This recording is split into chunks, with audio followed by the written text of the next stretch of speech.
So the number one thing people have been bugging me about lately is the fact that Haruhi got an English release for Weiss. Anybody who knows me knows I was super hyped for this because Haruhi is one of my favorite animes, it's one of my favorite manga series, and it was one of my favorite sets for Weiss Schwarz. I'm going to pretty much spoil you guys right now and let you know that yes, this is an amazing set. There's so much variety, so many different things that you can do with it. It pretty much takes a modern day set like Charlotte and puts it into the ground. In fact, you know what? I'm so hyped for the fact that we have this set now that I'm going to boost it up to 5 cards per color and give you guys 20 cards, maybe a bit more if I'm talking about double cards instead of the regular 4. Anybody who's watched my Charlotte videos needs to know how a real set does it. And this is a set from years ago. It's not even like they made a new set and they're improving. This is a set that they released like ancient times of Weiss Schwarz, and they re-released it into English, pretty much the exact same thing. Maybe they changed like 1 or 2 cards, but it looks exactly the same, and it completely wipes the floor with Charlotte and a lot of other sets that have come out lately. Maybe not just in terms of like power and top-tier decks, but definitely in terms of creativity and how fun the set is to play. Alright, this video is already going to be long enough, so I'm going to go ahead and get to it. For those who don't know how this works, I'm going to look at 5 cards from each color, equaling up to about 20. I'm going to look at some cards together if they're like part of a set, so you're going to get a little more than 20 cards, and if you guys leave me 100 likes on this video, I will make a part 2 if somebody reminds me.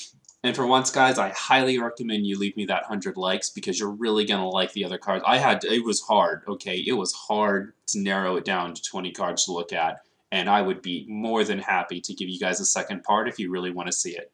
Without further ado, let's see what they got. Itsuki Koizumi is an 8,000. It gets 500 for each of your SOS Brigade members, which is pretty much all the cards in this set. There are some exceptions. But this can be a natural 10,000. And if you have its climax in play, then when it attacks, you can return one of your opponent's characters to their hand. This is pretty much a great way to start the set off. Not only are you swinging 10,000 for 2 soul, but you can also clear up another space so that one of your weaker characters can get an attack off. This is also awesome because a lot of the cards in the set have effects that happen when they're rested or when they attack, but they have kind of low power, so you can use this to compensate for it. 10,000, swing into something, hit it down, and then you clear a space for one of your other characters to attack through, and they can get their effect off as well. It's pretty brilliant. We don't really look at backups too often, but this one's kind of cool. So it only gives 2,500 on level 2, which obviously isn't that good because normal is 3,000, but you can discard a card from your hand when you use this card's backup, and you can take 2 cards from your opponent's waiting room and put them back in the deck and shuffle. This is neat. Like, obviously, you're putting 2 more potential damage back into your opponent's deck, but you can also slow down change decks, and, well, that's pretty much it, actually. You can slow down change decks, and you put 2 more potential damage in. It's just kind of cool that we have an effect like this, especially since it's only discard a card from your hand, and trust me, Haruhi has plenty of ways to keep that hand full.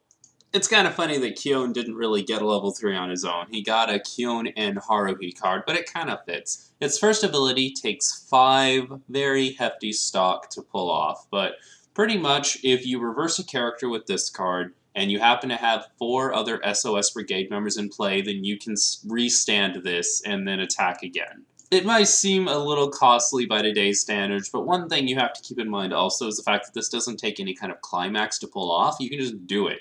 I love things like this because this inspires decks. You see something like that and you're like, wow, that's a good ability and it costs a lot. I could probably build a deck around this and supplement the fact that it costs a lot and figure out a way to get that stock that I needed. And like, this is just, it's a 1 card that inspires an entire deck type. That's completely discounting its second ability. Its second ability is whenever this card is front attacked, which your opponent will be doing at level 3, you can look the top card of your deck and then choose whether or not to put it back. It's a small thing, but the small things really matter, because you can look at the top card of your deck, and is it a climax? It's not. You discard it, and then it increases your chances of climax canceling by 1. Considering at this stage in the game, you should have deck refreshed once at least, and you should have a pretty minimal number of cards in your deck compared to climaxes. Every 1 card you get rid of can really count. And it's especially cool if you're building a deck around this and you have like 3 of these in the front. Even if you don't pull off their effects, like just having this one effect where you can keep checking the top card of your deck to see if it's a climax and getting rid of it if it's not, or just putting back if it is pretty awesome. This is going to be a running theme of Haruhi.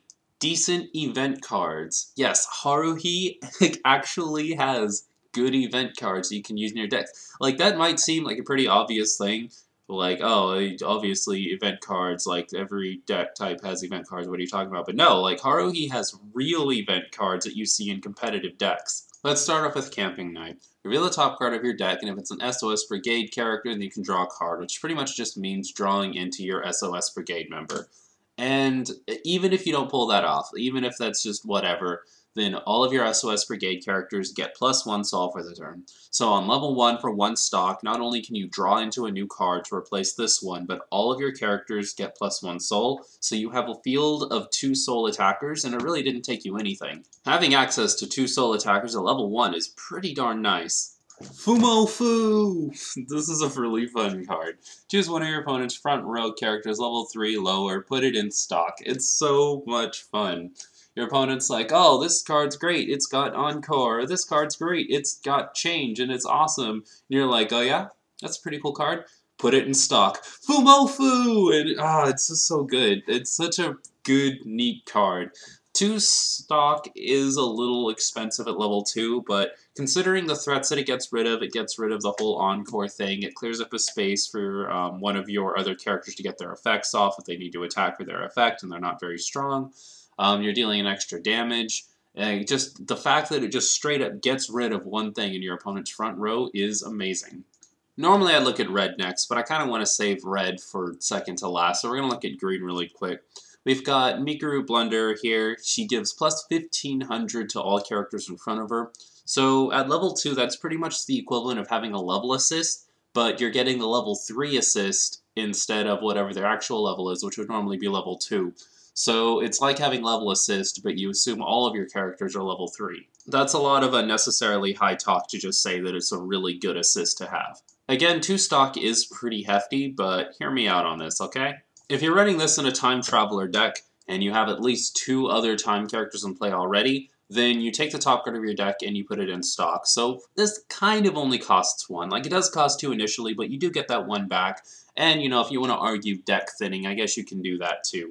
On top of those, probably the nicest thing about this is the fact that it's a 2 Sol attacker. So, alright, you pretty much pay 1 stock for 1500 power to 2 characters in front. So if you have 2 of these in play, it costs you 2 stock, 4 stock initially, 2 stock back, and the middle character gets 3000, the other 2 get 1500, and if just push comes to shove, if it gets to endgame and you need to finish off the game, you can move up a 2 Sol attacker from your back row and swing with it. It's just so cool. Another neat level 2 here we have is Tsuruya Waitress.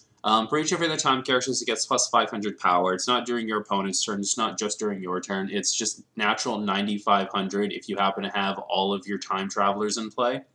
And when this attacks, if you have its climax in play, you can choose one of your opponent's characters and that character gets minus X power.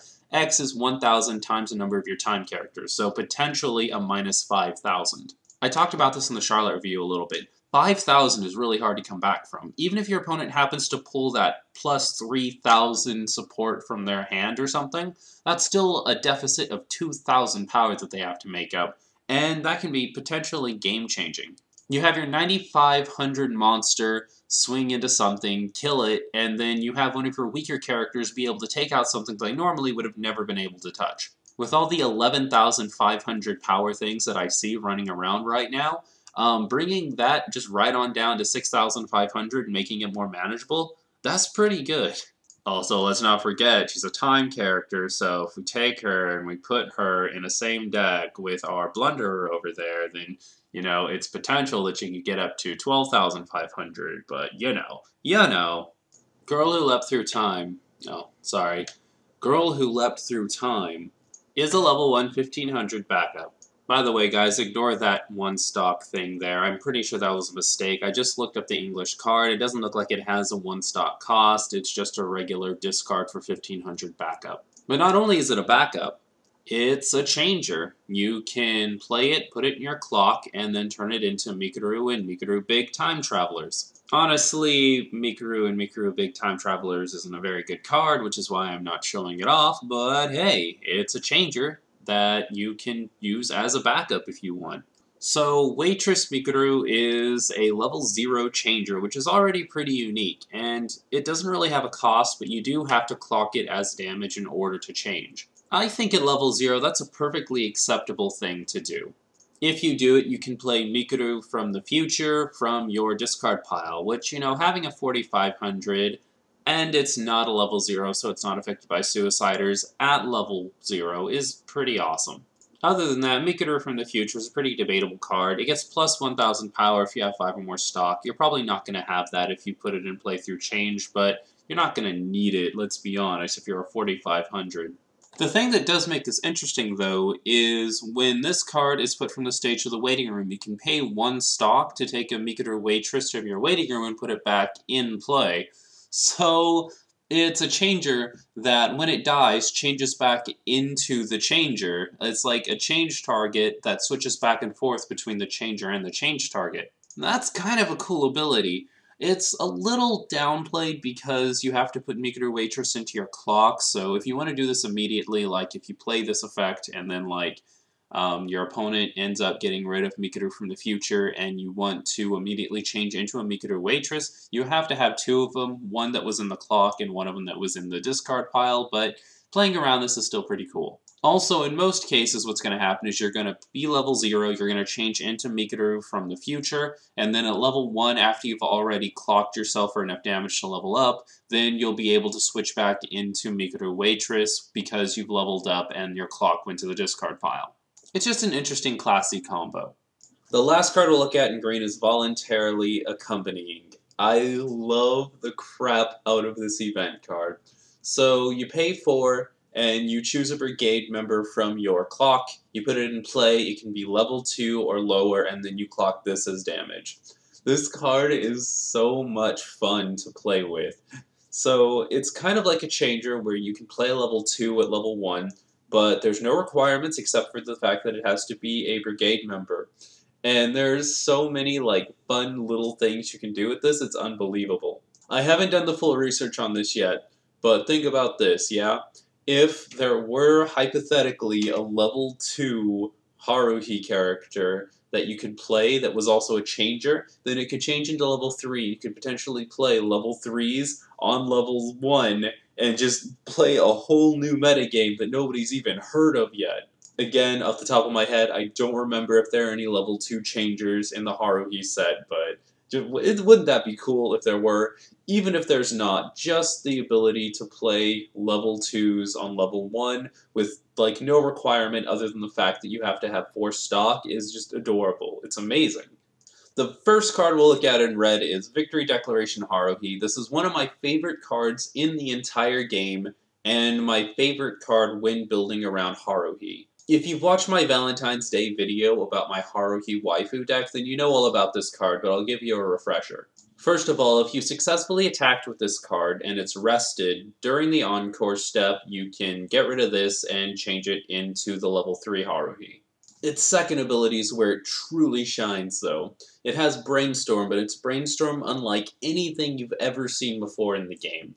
You pay 3 stock, and you discard the top 3 cards of your deck. And instead of looking for climaxes, you're looking for brigade chiefs. You're going to get 1 character back, a brigade chief, from your discard pile and put it directly into play on any slot on the stage you want to, and the level of character you're allowed to get is equal to the number of brigade chiefs that you pulled. So let's say, hypothetically, you're playing an all Haruhi deck and all of your cards are brigade chiefs. Well, you flip over 3 brigade chiefs, and you can get up to a level 3 Haruhi and put it in play onto the stage. This ability is insane. Let's say, hypothetically, you don't even get any. Let's say you're just the most unlucky person in the world and you get nothing but events and climaxes and your number is 0. And normally you'd think, oh man, I don't get anything. Well, that's not technically true. That means you just get a level 0 Haruhi, and you still have something that you can attack with. The craziest thing to me about this ability is the fact that it's repeatable. It costs 3, but doesn't require you to tap in any way, doesn't require you to discard any cards from your hand. If you happen to have, 12 stock lying around, you could just Play one of these Haruhis and fill up your entire field with Haruhis by getting rid of all of your stock. Not advisable, but the fact that you can is important. Plus, forget changing into level 3 Haruhi. Like, changing into level 3 Haruhi is good, but if you can just play the level 3 Haruhi immediately, like, you don't get its healing effect, but it's a level 3 Haruhi. You can use this effect instead of changing, and you have Treble Gull Haruhi to attack with for the turn, and you can also change this into another level 3 Haruhi after you're done attacking. I don't know, everything about this is amazing. And this is the main thing I was talking about when I was talking about weaker characters who have to attack to get their effects off.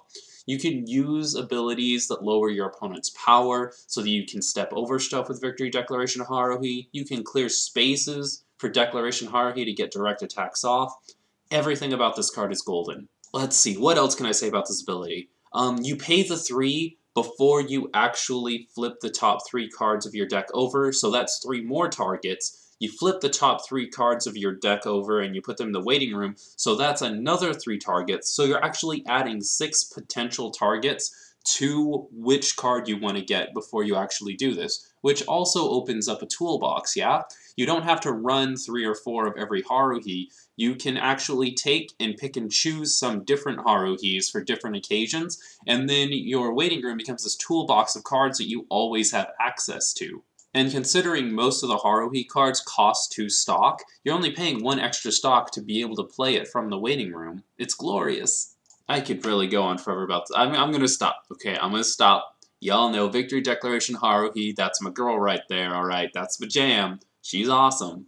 Let's take a look at the level 3 that it changes into. So it heals, which is pretty nice, and it has a climax combo where when you attack, you can deal 1 damage to your opponent. Admittedly, this was undoubtedly good back in the day, but today we do have better options, admittedly, like, I would say that Fate Stay Night Unlimited Blade Works is where you want to go for that level 3 damage. Some might argue that the fact that you're only dealing 1 damage with Trouble Girl Haruhi is actually better, because if you're only dealing 1 damage, it's probably going to get through, so it's 1 guaranteed damage you're allowed at level 3, which could potentially be better, but I would still say that if you're going to go for pure damage, it's better to go for one of the newer cards that deals 2 or 3 damage over a card that deals 1 damage. Especially because it's a climax combo, and some of the Fate Stay and Night Unlimited Blade Works cards do this without needing a climax. So, you know, it's still a really great card, especially in context,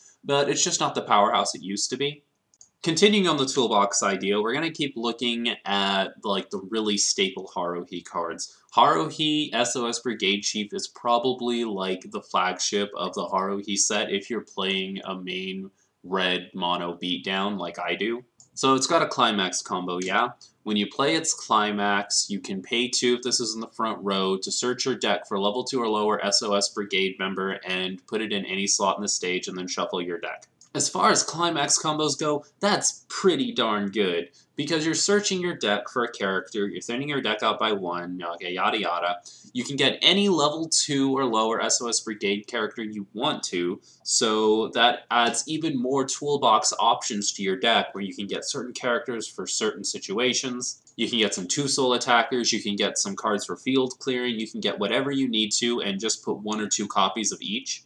Comes in at any slot of the stage, so you can fill up that back row if you want to. You can bring out like 2-soul attackers in the front row, so you have more attackers for the turn, ultimately getting you more stock, might I add. And because it's a brigade member, you can actually throw this card into pretty much any deck you want to, because all of the main cards are going to be brigade members, unless you're getting into blue, but we'll talk about blue later. Only other thing I'll point out is the fact that it is a 2-soul attacker, so like, it itself is also a decent card. You can swing in there for 2 soul, it's only 8,500 power, so it's probably not going to kill anything unless you're using something to support it, like returning cards to hand or lowering power or whatever. And you can just run it into something, 8,500, let it be reversed, and like, just you have that other character that you got off of it from its climax combo. Overall, it's a really good card, a really important card to have. This other Haruhi we're going to look at is, honestly, it's probably not like the most powerful card out there, but it's a card that I really enjoy using. When the battle opponent of this becomes reversed, you can put this in memory, and then during your next draw phase, you can put it back in play. This guarantees you another attacker for the turn. If your opponent can't fill up all their spaces, and this is a really fun way to make sure that you're getting like 2 stock off of it. It's free, so you don't have to worry about paying stock for its like cost or anything, and it can pretty much get you 2 attacks off of no stock. And yeah, it's kind of weak at 5,000 power, but you have really good supports in this game, and if you really need to, your opponent attacks into you, levels you up to level 1, your opponent's still playing on level 0, you can just have this just kill level 0s off all day, and guarantee you attackers every single turn. Maybe not powerful, but effective if used correctly. Getting on to our events. So, Searching Tour in the City is a really fun card to play. The way it works is you pay 3, and you take 5 cards off the top of your deck, you put them face down in front of your opponent separates them into a pile of 2 cards and a pile of 3 cards. You take one of those piles, put them in your hand, and then you put the rest of them back into your deck to shuffle. Let's talk about this in a little more detail. When your opponent's separating the cards, it's a mind game, yeah? Because they know that you want to get the 3 cards, so their game is to put as many cards that you don't need in your hand as possible. So they're going to put all the really good cards in your 2 and then all the really bad cards in your 3. But they can also sort of counter you by thinking, wait a second, if he knows he's going to take the pile of 2, then maybe I should put the good cards in 3 and put the bad cards in 2 so that and it's amazing, alright? Have you ever seen Princess Bride? It's kind of like Princess Bride. Regardless of what happens, your hand size goes up.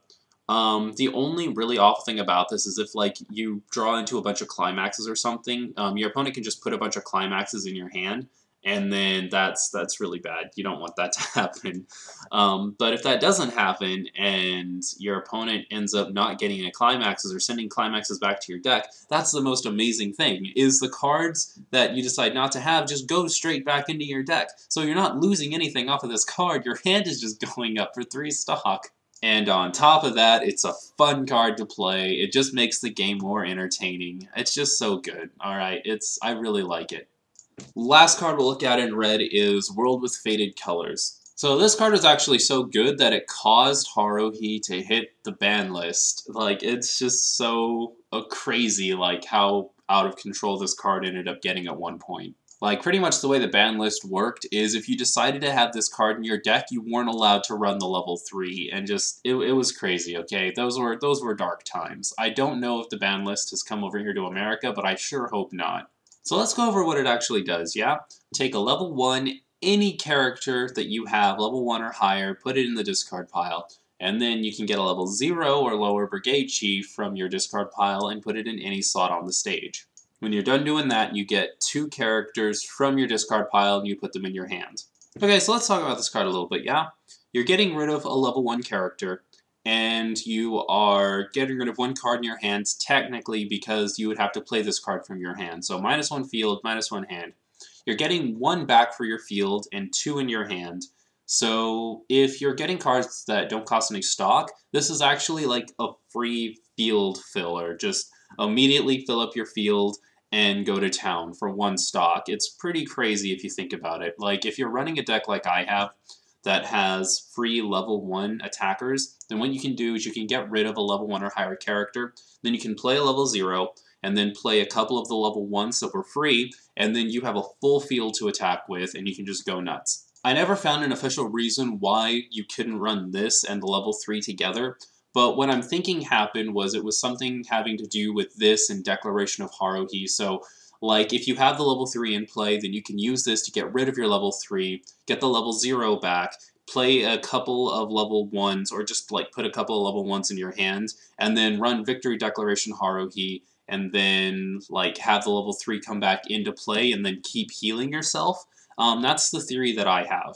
Because, like, at level 2, that is potentially insane heals if you just continuously put level 3 Haruhi back into your discard pile and then keep changing back into level 3 Haruhi over and over again every single turn.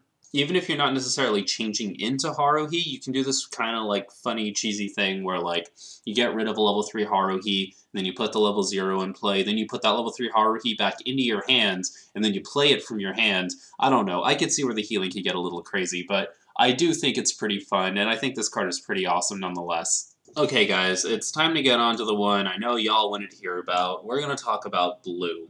Now, anybody who's a seasoned veteran of Weiss Schwarz remembers that aliens in Haruhi were like one of the hardest things to deal with ever. So much consistency, so much power, so much control. Like, aliens really had everything, and it looks like we have all of it.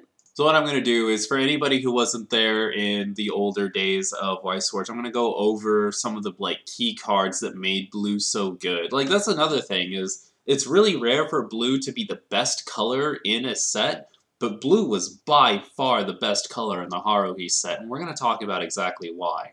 This level 0 support card we have right here kind of just sets everything up.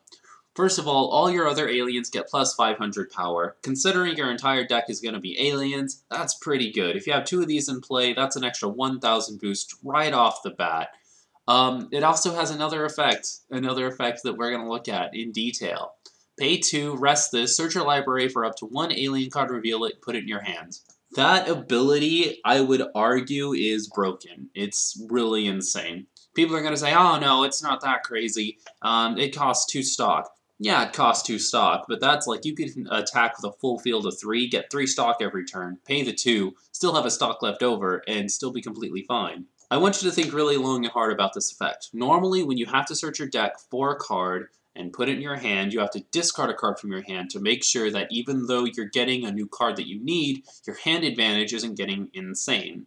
Well, with this effect, your hand continuously goes up, and your hand never loses anything. When you're attacking, you're taking cards from your deck and putting them in your stock, and that's not costing anything out of your hand.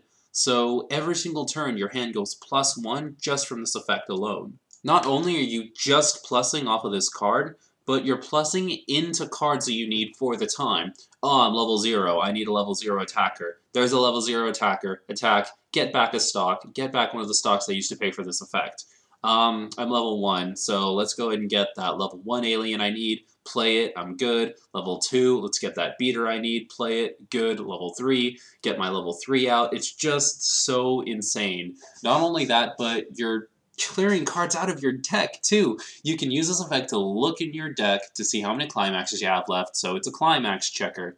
You can use it to start getting rid of cards from your deck. Like anybody who doesn't know the theory is for every 5 cards you can clear out of your deck, it's the equivalent of having 1 extra climax in your deck. It's statistics, I'm not going to go into the whole thing right now because this video is already hitting like 30 minutes, but it's really good to get cards out of your deck directly and keep the climaxes there and be able to check the climaxes and get, I don't know, I'm rambling. But this effect is really good, and you'll have to take my word for it. It's a must-have 4 of in every single Yugi deck. Yuki deck.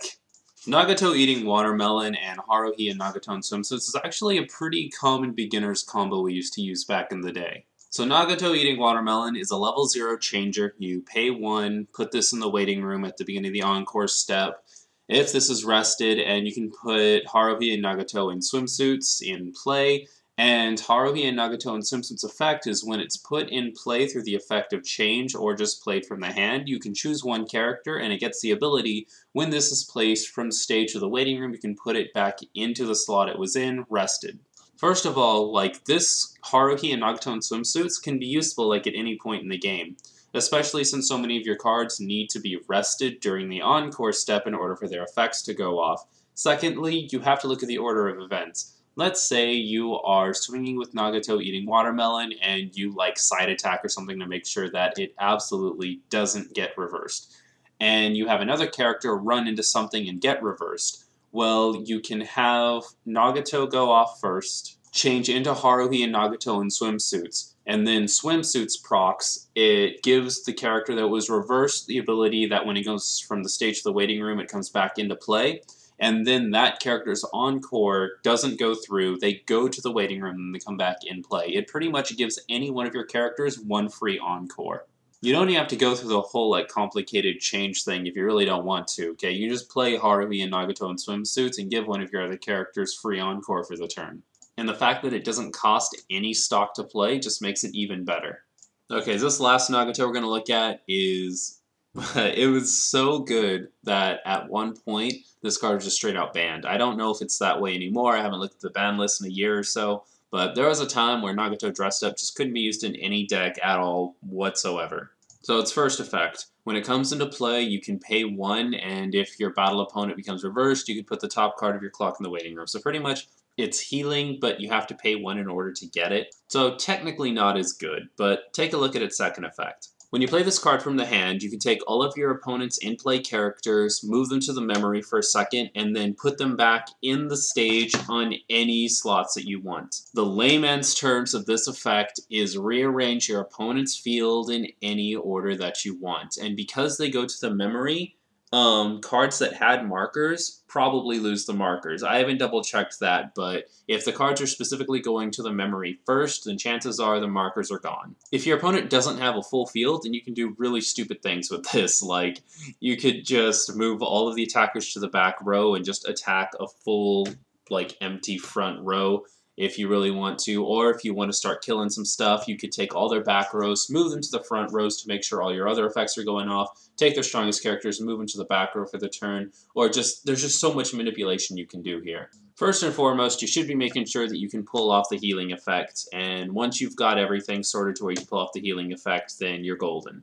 Personally, I don't think this card on its own is necessarily that broken. I think the reason that they got rid of this card for a time was because this card, in conjunction with everything else, did seem a little unfair at the time. Like, getting 3 of these out in one turn was absolutely no problem for this kind of deck. And then you get to scramble up your opponent's field and then get 3 attacks off, destroy 2 of your opponent's back row and also one of their weaker front rows, heal 3 from the clock, and your opponent just out all their back row, and then it's pretty dumb, especially if you take something like this and partner it up with Faded Colors. You do that whole combo, you use Faded Colors, you send one of these to the memory, excuse me, not the memory, the waiting room, and you play a level 0 Haruhi. You can get rid of the level 0 Haruhi if you really want to, and then play this again, use the effect again, scramble up your opponent's field. Like, this, in conjunction with Faded Colors, was just so stupid. It pretty much made it so your opponent wasn't even playing the game.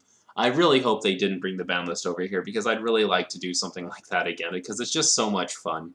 When it comes to decent event cards in Haruhi, you definitely got your money's worth with Blue, okay? Blue will hook you up with some good event cards. First one we're going to look at is Message on the Bookmark. If you don't have an alien, you can't play this card. You're going to have aliens if you're playing a blue deck. You can draw a card, and if you do, you have to discard a card from your hands. Pretty basic hand cycling. You heal yourself 1 from the clock. That's pretty cool at level 1. Alright, that's worth having around. And then you put this in the memory. So all in all, you are cycling a card from your hand, you're healing 1 from the clock, and you're also playing down to a 49 card deck. A 46 card deck if you can play 4 of these and get rid of all of them. In fact, that was like one of the main staple things to do if you were an Aliens player. You played 4 of these, and then as soon as you could, you got rid of all 4 of them, healing 4 from the clock, cycling 4 from your hand, and having 4 less cards in your deck to make those climaxes come up and cancel even more. Just an all-around solid card that gives you some value for your 1 stock.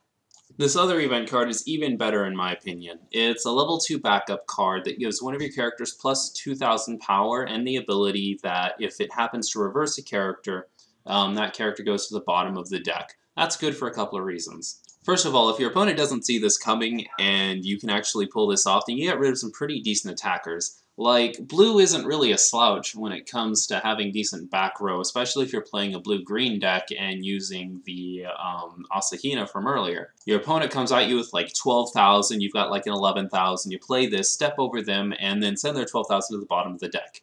It increases their deck count by 1 so that you can get 1 more damage off. It gets rid of Encore, obviously. A lot of people just run Encore characters into your characters, and this, even if you don't need the power boost, will just get rid of their Encoring character. It can potentially get rid of some changing stuff, but that's a little more out there. It mainly deals with powerhouses and encore abuse, and it does it really well. That's the last of the cards we're going to look at for today, so let's talk about the set as a whole. I rambled a lot, and I apologize for that, but I'm just so in love with this set. It's so cool that a set that came out at the beginning of Weiss's lifespan can come out today and just be so fun and so good. It's especially cool that we can look at this set after looking at Charlotte. Like, you look at something like Charlotte and it's like, okay, do I play the Eucerine change? Do I play the blue-green not Eucerine change? Or do I, whoa, dare to dream and play a combination of the two?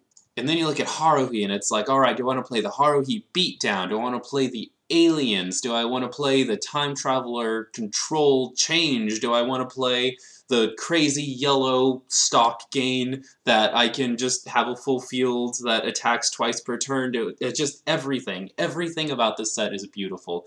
It encouraged players to experiment. It taught them neat combos. It really taught them like the most advanced strategies of the game.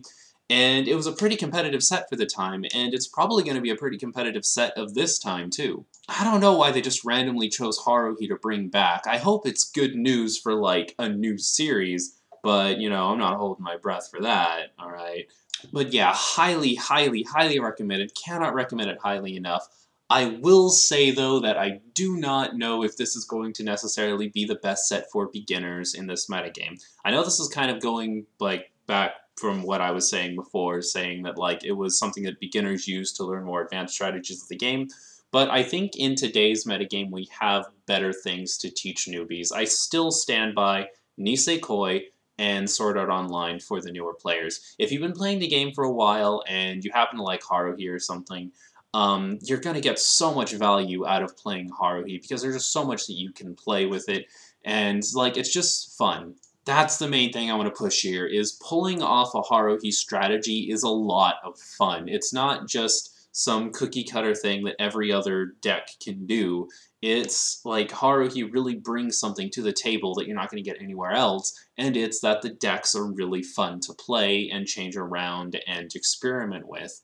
But that's about enough out of me. If I let this video go on any longer, it's just going to be like 20 more minutes of me just talking up how amazing I think this set is. I definitely, if I get back into collecting for Weiss, I'm going to collect Haruhi and play Haruhi almost exclusively. All I need now is for Gaia to get an English release, and then I will be set. Then my two favorite sets in the whole game are going to be out, and that'll just be amazing. But you know, we'll see. I wasn't expecting Haruhi, and we've already got the trial deck for Disgaea, so maybe one day in the future we'll get my Disgaea set out here too. Just a couple more things before I go. So, for one thing, I am a little disappointed that they didn't give this the Persona treatment, where they took the extra booster and they combined some cards with it to just give us like a more complete package, maybe cut some of the more useless cards out of Haruhi to give us some of the Endless 8 stuff. The Endless 8 stuff was a lot of fun to play with, and there were a couple of toolbox cards I used from it in my competitive Haruhi deck. I'm hoping that maybe in the future we'll get some, but I'm not really holding my breath for it. I think it's just amazing enough that we got the actual set, but that would have been nice to see. And the other thing I want to say is, earlier I was talking about how back in the day, like, trial decks weren't just like you pick it up so that you can learn the game. It was actually a starting point for getting competitive in the game. So Haruhi players, Declaration of Victory Haruhi, level 3 Haruhi, Nagato eating watermelon, and Haruhi and Nagato in swimsuits are all trial deck cards! How cool is that? I mean, that's the absolute best cards in the set, but you already get the basis for two of the most competitive decks in this set, in the trial decks, if you try out the trial deck. So you can try out the trial deck, and if you like it, you can buy another trial deck, combine them, and then continue buying boosters to support which side you want to go towards. Yeah, oh my god, it's brilliant! You have really cool cards for the aliens, and really cool cards for Haruhi, and the cool cards you get for Haruhi are pretty much like the basis of the entire deck. It also includes the climax you need to pull off the climax combo for level 3 Haruhi, and it's also a door trigger. I cannot say enough good things about this set. If you like this video, please leave it a like. Those things really do help us out. If you guys hit this thing to 100 and somebody reminds me, then I'll come back and happily do a part 2 to this video showing you even more cool cards from the set. Leave me your thoughts on the set in the comments section below, along with any suggestions on what you want me to cover next. Along with also comments about how I'm overreacting about this set and how it's actually not that good of a set and I'm nostalgia blind or whatever. The normal stuff that you guys normally send me, it's all good. And finally, subscribe to stay up to date on the latest Kudou news. Thank you so much for tolerating me for this 40 minutes, and I'll catch you guys next time.